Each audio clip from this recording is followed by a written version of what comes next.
وہ کہتے ہیں آپ دعا کریں. کیا مطلب کہ اب رجوع اللہ کا وقت آ گیا ہے. ہمارے پاس جو شعور تھا، علم تھا، وہ ہم نے خرچ کر دیا. اب ٹائم ہے کہ رجوع اللہ کریں آپ اللہ کی بارگاہ. یہ بڑا خوبصورت جملہ ہے. اچھی باتوں کا بھی تو ذکر کرنا چاہیے نا. یہ خوبصورت جملہ ہے کہ آپ دعا کریں. ایک وقت آتا ہے جب دعا کی ضرورت ہوتی ہے، دست غیب کی ضرورت ہوتی ہے.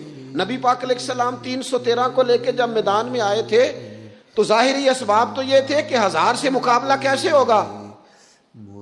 تو پھر میرے کریم نے پتہ کیا کیا؟ حضور نے پھر رب کریم کی طرف رجوع فرمایا اور پھر اللہ کی مدد فرشتوں کی صورت میں آئی. ایک خاتون تھی حضرت زنیرہ رضی اللہ تعالی عنہ. یہ صحابیہ ہیں، یہ مسلمان ہو گئی. کفار نے انہیں مارا، تکلیف دی، بڑی اذیت سے گزری، یہاں تک کہ ان کی بینائی چلی گئی. جب نظر آنا بند ہو گیا نا تو دور تھا مکے کا، کفار کی عورتوں نے معاذ اللہ تانا دیا کہ دیکھا نا لات و منات، یہ ان کے بتوں کے نام ہے. معاذ اللہ، لات و منات تیری نظر لے گئے، اب تو کیا کرے گی؟ تو انہوں نے جب یہ تانا دیا تو جناب زنیرہ رضی اللہ تعالیٰ عنہ نا ایمان، عقیدہ، یقین، توکل، اللہ کی بارگاہ کی طرف رجوع، سارے حوصلے جمع کر کے کہنے لگی چپ کرو، اگر میرا رب چاہے گا تو اسی طرح میری آنکھیں واپس لوٹا دے گا. پورے توکل سے. اور پھر آپ نے دعا مانگی، اے اللہ مہربانی فرما، یہ مجھے تانا دیتے ہیں کہ اگر تو نے دل مسلم کی دل جوئی نہیں تو تانا دیں گے بت کے مسلم کا خدا کوئی نہیں. مالک مہربانی فرما. رجوع اللہ کیا. رات کو سوئی تھی تو آنکھوں میں روشنی نہیں تھی، جب صبح اٹھی تو دونوں آنکھوں کو اللہ نے روشن فرما دیا تھا. میں عرض کر رہا ہوں کہ وقت ہے ہمارے اوپر کہ اب ہمیں اپنے رب کی بارگاہ کی طرف رجوع کرنا چاہیے. جب بندہ اللہ کی جانب رجوع کرتا ہے نا، نبی پاک علیہ السلام نے فرمایا جب تم استغفار کرتے ہو نا تو اللہ ہر مشکل سے نکلنے کے لیے تمہیں رستہ عطا فرماتا ہے، اور اللہ تمہیں وہاں سے رزق عطا کرتا ہے جہاں سے تمہارا کبھی گمان بھی نہیں گیا ہوتا. کبھی نہ توجہ کریں، جب پوری طرح ٹوٹ جائیں نا پھر توجہ کریں رب کی جانب. جب پوری کوشش کریں کام نہ ہو تو پھر بیٹھ جائیں اپنے مالک کی بارگاہ میں. مالک اسباب جمع کر لیں، اب تو مدد فرما. جب پوری طرح حضرت ابراہیم علیہ السلام کے پاس مہمان بڑے آیا کرتے تھے، مہمان نواز بھی بڑے تھے، بغیر مہمان کے کھانا ہی نہیں کھاتے تھے، بڑے مہمان نواز تھے. تو قحط پڑ گیا مصر میں، غلہ ہی نہیں ملتا. حضرت ابراہیم کا ایک دوست تھا، آپ فلسطین میں تھے، وہ مصر میں تھا. آپ نے اس کے پاس اونٹ بھیجے کہ 4-5 اونٹوں پر غلہ اناج رکھ کے مجھے روانہ کر تاکہ میں اپنے جو میرے پاس مہمان جمع ہیں ان کو کھانا تو دے سکوں. وہ اونٹ روانہ ہو گئے. حضرت حکیم الامت مفتی احمد یار خان صاحب رحمۃ اللہ لکھا ہے، چلے گئے اونٹ. اب مہمان جمع ہیں، ان کو بھی خبر دے دی گئی ہے کہ آپ فکر نہ کریں، غلہ مصر سے آنے لگا ہے، کھانا ملے گا. لیکن جب وہاں اٹھ گئے تو انہوں نے کہا قحط چونکہ بہت زیادہ تھا، اناج ساری ہم تقسیم کر چکے ہیں، اب تو ہمارے پاس غلہ نہیں ہے. وہ خالی آ گئے واپس. جب وہ خالی واپس آ رہے تھے نا اونٹ، تو جو آپ کے خدام لینے گئے تھے ان کے دلوں میں یہ خیال آیا کہ ہم اگر خالی واپس جائیں گے تو وہ جو مہمان ہیں وہ دیکھیں گے تو وہ تو بڑی آس امید لگائے بیٹھے ہیں کہ ہمیں آج کھانا ملے گا، تو وہ تو بیچارے مایوس ہو جائیں گے. انہوں نے اس طرح کیا کہ رستے میں کچھ ریت بھر لی ان بوریوں میں اور اونٹوں پہ ان کو رکھ لیا تاکہ پھر جا کے حضرت ابراہیم سے عرض کریں گے، وہ خود ہی لوگوں کو سمجھا دیں گے، ایسے خالی اونٹ لے جانا بہتر نہیں. حضرت حکیم الامت رحمۃ اللہ علیہ لکھتے کہ حضرت ابراہیم علیہ السلام آرام فرما تھے. خدام نے جا کے اندر جہاں وہ سامان رکھا جاتا تھا وہاں ریت سے بھرے ہوئے بوریے رکھ دیے، وہ چلے گئے. حضرت ابراہیم کی زوجہ جناب ہاجرہ اٹھی، انہوں نے کہا میں منہ کھولتی ہوں، گلے کا گندم پیستی ہوں، کھانا بنا کے دیتی ہوں. جب انہوں نے منہ کھولا نا اس کا، بوری کا، توڑے کا، اس بوریے کا، تو کہتی ہیں اتنی بہترین گندم نکلی کہ میں نے زندگی میں کبھی نہیں دیکھی تھی. پیسی گئی، پکائی گئی، کھانا چلنے لگ گیا. حضرت ابراہیم علیہ السلام بیدار ہوئے، دیکھا لنگر چل رہا ہے، مخلوق خدا کھا رہی ہے. دنیا آوے تے کھا کھا جاوے تے راضی ہوئے بلا، لوگ کھا رہے ہیں، چل رہا ہے سلسلہ. تو حضرت ہاجرہ، وہ خواتین گھر میں کچھ چیز آئے نا تو کہتی ہیں اس دفعہ چاول بڑے اچھے آئے، اس دفعہ گندم بڑی اچھی آئی، یا آٹا پیس کے آیا، یہ بڑا عمدہ ہے. تو حضرت جناب ہاجرہ رضی اللہ تعالیٰ عنہ حاضر بارگاہ ہو کے عرض کرنے لگی، یہ جو آپ کا مصری یار ہے نا، اس نے جو گندم بھیجی ہے بڑی کمال ہے. تو حضرت ابراہیم تو جانتے تھے بات کو، فرمانے لگے یہ میرے مصری یار نے نہیں بھیجی، یہ میرے عرشی یار نے بھیجی ہے. یہ عرشی یار نے بھیجی، اور وہ جب بھیجتا ہے تو کمال بھیجتا ہے، وہ جب عطا کرتا ہے تو بے حساب ہی عطا کرتا ہے. نبی کریم نے فرمایا اے اللہ یہ میرے حسن اور حسین ہیں، میں ان دونوں سے محبت کرتا ہوں، تو بھی ان سے محبت فرما. اور پھر محبوب فرمانے لگے اے اللہ جو میرے حسن حسین سے محبت کرے تو ان سب سے بھی محبت فرما. اس طرح حضور کی اولاد پاک کا احترام کرنا ہے نا، بالکل اسی طرح میرے نبی پاک کے صحابہ. زمانہ چراغ لے کے ڈھونڈے گا نا، وفا کی ساری تاریخیں جہاں دم توڑ جائیں گی وہاں سے جناب صدیق اکبر کا آغاز ہوتا ہے. دم توڑ جائیں گی جہاں ساری چیزیں، ابو بکر صدیق، جناب صدیق اکبر. او دوستو اتنے بڑے لفظ نہیں ملیں گے کبھی بھی کہ حضور فرماتے ہیں میرے پاس جس کے پیسے آئے میں نے امانت سمجھ کے خرچ کیے، ابو بکر کے آئے تو میں نے اپنے سمجھ کر خرچ کیے. حضرت ابو بکر صدیق کی اور پھر سیدنا فاروق اعظم. آپ نے بھی حدیث سنی ہوگی، میں نے حضور نے فرمایا کہ شیطان عمر کو دیکھ کے رستہ بدل جاتا ہے. پہلے یہ حدیث پڑھا سنا کرتے تھے، اب اس طرح کا تجربہ ہوا ہے کہ بات ہی کھل گئی ہے. وہ صرف حضرت عمر کو دیکھ کے رستہ نہیں بدلتا، حضرت عمر کا نام بھی لے تو رستہ بدل جاتا ہے. یقین کریں ہم نے لوگوں کو رستے بدلتے دیکھا ہے. نام لے لے حضرت عمر کا، شیطان رستہ بدل گیا. اور سیدنا عثمان غنی پیک کرے صدق و صفا، منبع شرم و حیا، نور کی سرکار سے پایا دوشالہ نور کا، او مبارک تم کو ذوالنورین جوڑا نور کا. حضرت عثمان غنی. اور پھر مولا علی شیر خدا، حال عطا، مشکل کشا، حضرت مولا علی شیر خدا. حضور نے بات ہی ختم کر دی. علیہ السلام نے فرمایا علی دنیا میں بھی میرا بھائی ہے، آخرت میں بھی میرا بھائی ہے. حضور کے جمیع صحابہ، جمیع سن لے، جمیع صحابہ بشمول کاتب وحی سیدنا امیر معاویہ رضی اللہ تعالیٰ عنہ تھا، جمیع صحابہ ہر ایک کا ادب، احترام اور روح اور دل سے اپنی طبیعت میں پیدا رکھنا. کبھی کسی چکر لوگ آپ کو فلسفہ سنائیں گے، فلسفہ تو لوگ ابا کے خلاف بھی سناتے ہیں. فلسفے کی رنگ میں تو لوگ یہ بھی کہتے ہیں کہ تیرا بھائی تیرا اصل میں دشمن ہے.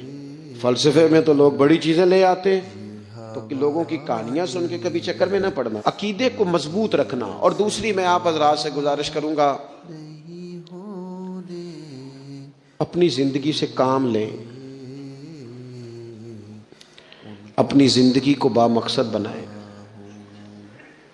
اس سے پہلے کہ وجود تھکنے لگے، بیمار ہونے لگے، کمزور ہونے لگے، ایسا وقت آ جائے کہ لوگ نمازیں بھی کرسیوں پہ پڑھنے لگے، اپنے آپ سے کام لیں. سخت محنت کا عادی بنائیں اپنے آپ کو، جد و جہد کریں. یہ ڈھیر ساری تعداد میں ان لوگوں کی دیکھتا ہوں جو کام نہیں کرتے، محنت نہیں کرتے. نبی پاک صلی اللہ تعالی علیہ وآلہ وسلم کے سامنے سے ایک نوجوان گزرا تو کچھ لوگوں نے کہا یا رسول اللہ صلی اللہ تعالی علیہ وسلم یہ مال کمانے کے لیے جا رہا ہے، کاش یہ اللہ کے راستے میں جہاد کے لیے سفر کرتا. تو حضور فرمانے لگے اگر یہ اپنے بچوں کی روزی کے لیے بندوبست کرنے جا رہا ہے پھر بھی اللہ کے راستے میں ہی ہے. ماں باپ بہن بھائی بیوی بچوں کے حقوق ادا کرنے کے لیے کوشش کر رہا ہے تو بھی اللہ کے راستے میں ہی ہے، اور اگر اس لیے کوشش کر رہا ہے کہ میں کسی کے سامنے ہاتھ پھیلانے سے بچوں تو فرمایا پھر بھی اللہ کے راستے میں ہی ہے۔ محنت کرے، جد و جہد کرے، سہارے نہ تلاش کرے، اور اپنی زندگی اس طرح کی محنت والی بنائیں کہ آپ تھک جائیں شام کو۔ ایک لمبی تعداد ہے لوگوں کی جو کام نہیں کرتی، کوشش نہیں کرتی، تگ و دو نہیں کرتی۔ کوئی بھی آپ کسی شعبے سے بھی وابستہ ہیں، بجائے اس کے کہ دوسرے شعبے کو ٹھیک کرنے کی کوشش کی جائے، ہم جس شعبے میں ہیں ہم اس شعبے میں محنت کریں، کوشش کریں۔ میں اس نتیجے پہ پہنچا ہوں کہ جو ٹائم انسان بچاتا ہے نا آرام کے لیے، اس ٹائم میں بے پناہ سستی اسے گھیر لیتی ہے۔ ہم چھوٹے ہوتے تھے بچپن میں، اسکول سے ایک چھٹی کرتے تھے پھر دوسری کرنے کو بھی دل کرتا تھا، دوسری کرتے تھے پھر تیسری کرنے کو بھی دل کرتا تھا۔ گاڑی اسی کا نام ہے جو چلتی رہے، ڈیوٹی اسی کا نام ہے جو ہمیشہ کی جائے۔ زندگی میں مسلسل جد و جہد کریں گے، مسلسل کام کریں گے، اس کا نتیجہ یہ نکلے گا کہ آپ محسوس کریں گے کہ آپ کا وجود جو ہے وہ بڑی صلاحیتوں والا ہے، وہ بیکار نہیں ہے۔ مسلسل کام۔ آپ انبیاء کرام علیہ السلام کی زندگی دیکھیں، صحابہ کی زندگیاں دیکھیں، اہل بیت کی دیکھیں، اولیاء اللہ کی دیکھیں، بزرگان دین کی دیکھیں، آپ دیکھیں کہ انہوں نے کام کتنا بڑا کیا ہے۔ ہم کبھی ان کو پڑھتے ہیں تو حیران ہو جاتے ہیں کہ یار اتنے مختصر وقت میں اتنا زیادہ کام تو ممکن ہی نہیں۔ اعلیٰ حضرت رحمۃ اللہ علیہ نے 1000 کتاب لکھ دی، امام بخاری نے پوری دنیا میں گھوم کر احادیث جمع کر کے ایک جگہ پہ اکٹھی کر دی، اور پھر اصول وضع کر دیے حدیث پاک کے کہ حدیث کس طرح قبول کی جائے گی، پھر اس میں فرق کر دیا کہ صحیح کون سی ہے، متواتر کون سی ہے، حسن کون سی ہے، ضعیف کون سی ہے، موضوع ہو تو پھر اس کے قاعدے کیا ہیں۔ اتنا کام بزرگوں نے کر دیا۔ جد و جہد تھی زندگی میں، مسلسل ڈیوٹی کرتے۔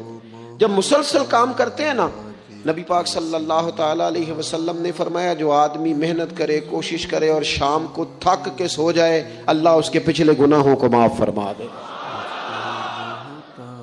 تو چلتے رہیں، جد و جہد کریں، ہمت کریں، کوشش کریں۔ کبھی کبھی یوں ہوتا ہے کہ انسان سمجھتا ہے کہ میں نے کوشش تو کی تھی لیکن یار یہ میرے کوشش کرنے سے کوئی نتیجہ نہیں نکلا۔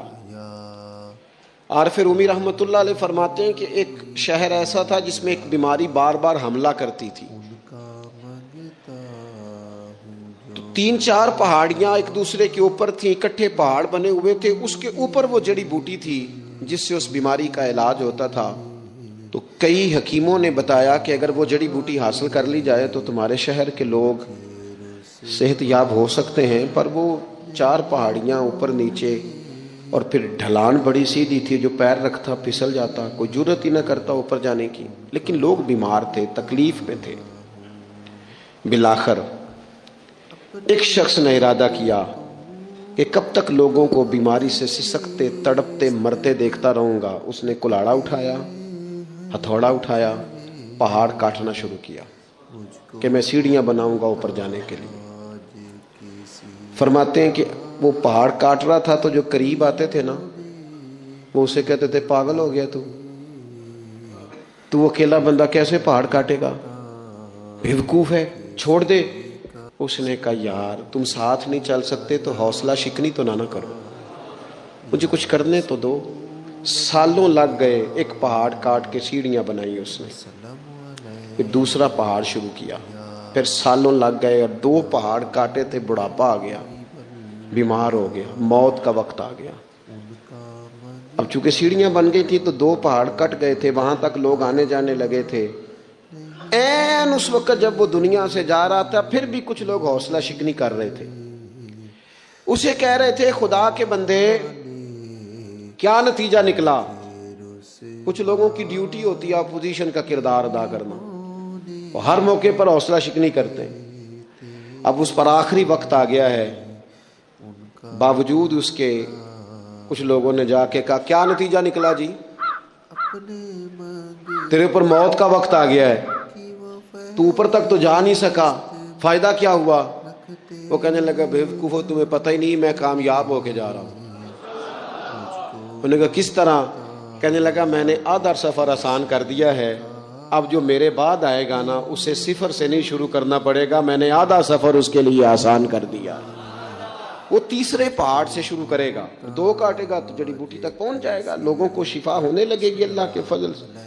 ہم پتہ کیا کرتے ہیں، بالخصوص میرے وطن کا رواج یہ ہے کہ لوگ آدھا سفر بھی آسان کرنے کو تیار نہیں، وہ کہتے ہیں نہیں سارا ہی فلانا کرے گا۔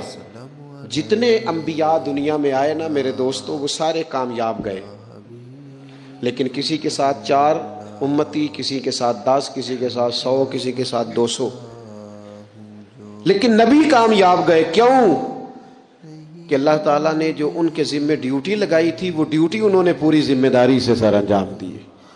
اس ڈیوٹی میں انہوں نے کبھی کوئی کمی دکھائی تو اپنی زندگی میں جد و جہد کریں، کام کریں، بیٹھ کر صرف بات نہ کریں، تنقید نہ کریں، بیٹھ کر صرف منصوبہ بندی نہ کریں۔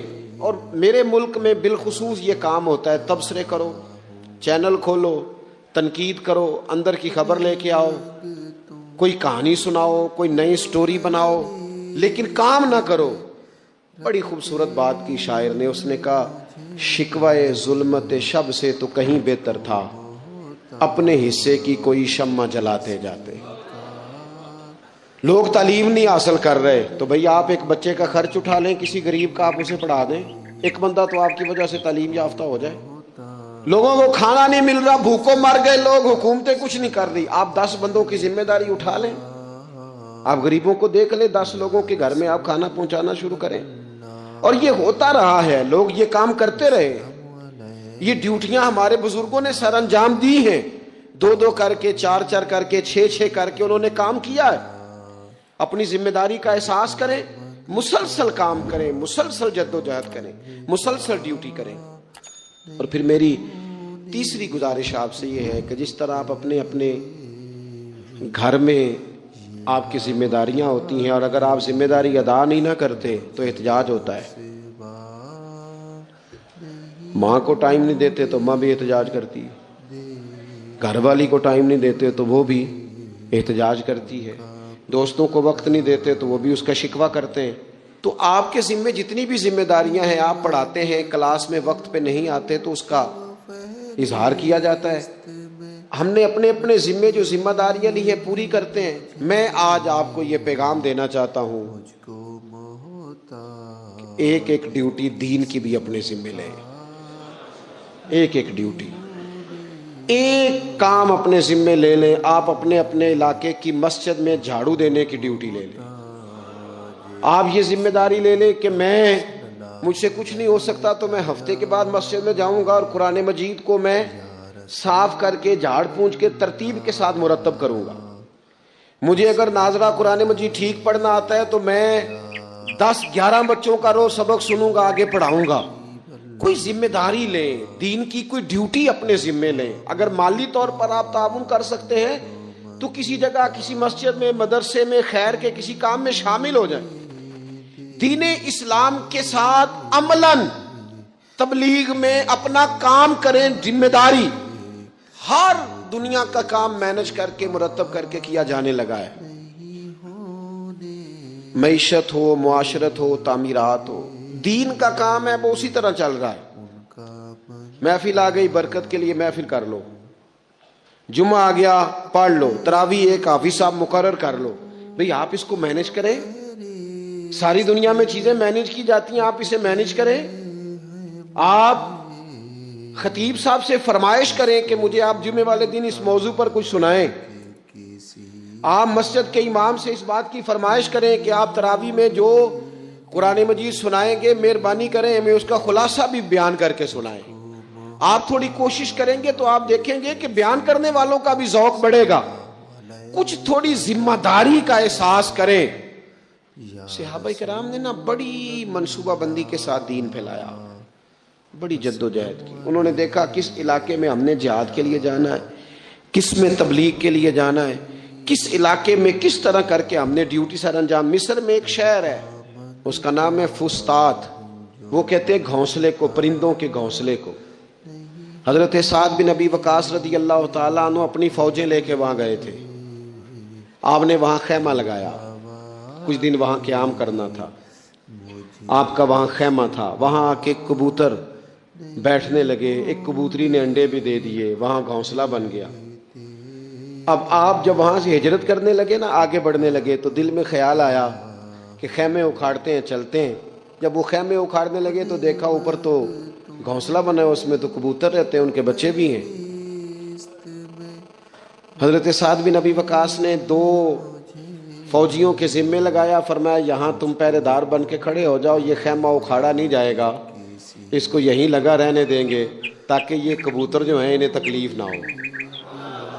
وہ 2 فوجی وہیں رہے، خیمہ لگا رہا، وہاں پانی کا بندوبست کیا جاتا رہا، خوراک کا بندوبست کیا جاتا رہا۔ قریب قریب بستیوں سے جب لوگوں نے دیکھا نا یہاں لوگ موجود ہیں، تو لوگوں نے وہاں آ کے مکان بنانے شروع کر دیے۔